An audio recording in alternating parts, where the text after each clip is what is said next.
Di video ini, aku bakal membahas tentang seorang pahlawan wanita dari Tanah Sunda.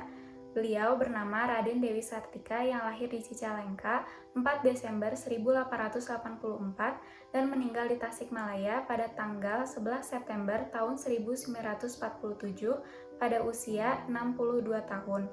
Ayahnya seorang patih Sunda yaitu Raden Rangga Somanegara dan ibunya merupakan perempuan Sunda yang bernama Nyi Raden Ayu Raja Permas. Kedua orang tua Dewi Sartika telah mengajarkannya tentang pendidikan sejak kecil.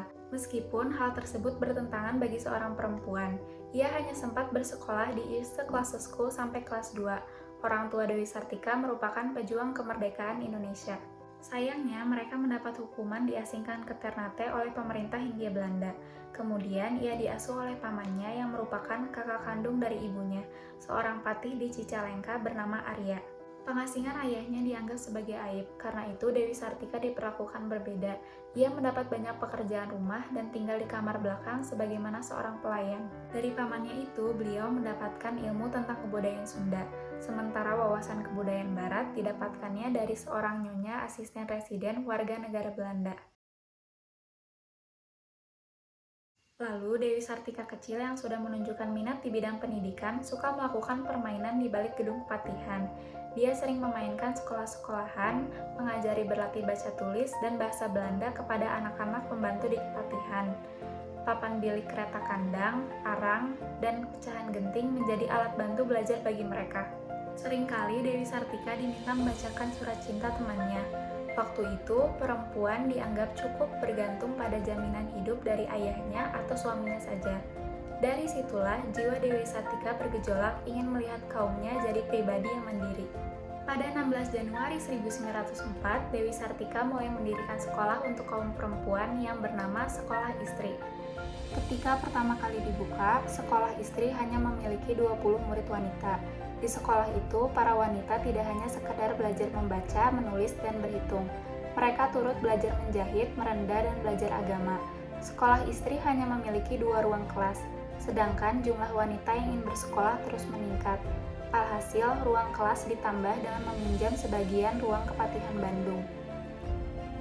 Pada tahun 1906, Dewi Sartika menikah dengan salah seorang guru di sekolah Karang Pamulang yang menjadi sekolah latihan guru. Dia bernama Raden Agah Suryawinata. Mereka mempunyai visi dan cita-cita yang sama. Hal itu menambah semangat Dewi Sartika. Pada tahun 1910, sekolah istri berganti nama menjadi Sekolah Kautamaan Istri dan mata pelajarannya juga bertambah.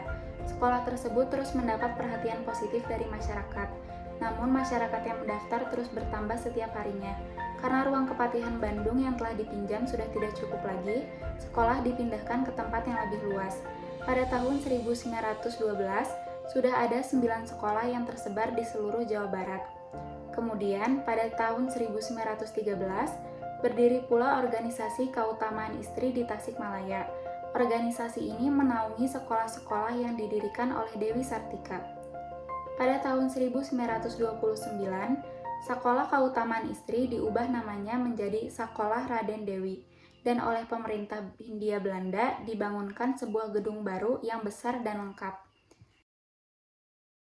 Kini, pendapat-pendapat Dewi Sartika telah dianggap penting oleh pemerintah kolonial.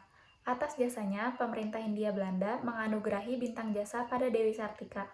Mendidik seorang wanita berarti mendidik seluruh manusia. Masyarakat bisa menjadi lebih baik melalui rumah tangga. Maka beliau berusaha keras agar anak-anak gadis bisa menjadi ibu rumah tangga yang baik, bisa berdiri sendiri, luas, dan terampil. Pada 11 September tahun 1947, Dewi Sartika mengembuskan napas terakhirnya di Tasikmalaya. Karena masih dalam situasi perang, pemakaman dan upacara dilakukan secara sederhana.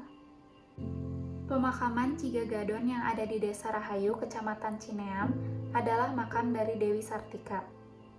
Setelah perang agresi militer selesai, sekitar tahun 1950, makam Dewi Sartika dipindahkan ke Kompleks Pemakaman Bupati Bandung di Jalan Karanganyar, Kota Bandung. Pada tanggal 1 Desember 1966, Dewi Sartika mendapat penghargaan sebagai pahlawan nasional. Dari Citanduy sampai Selat Sunda, dari ujung Karawang sampai ujung Genteng, Kenyataannya, apabila bukan karena dorongan gejolak jiwa Nyi Raden Dewi Sartika, belum tentu kini ada ribuan wanita Sunda yang pandai. Begitulah yang dikatakan oleh M.A. Salamun, seorang penulis biografi Dewi Sartika.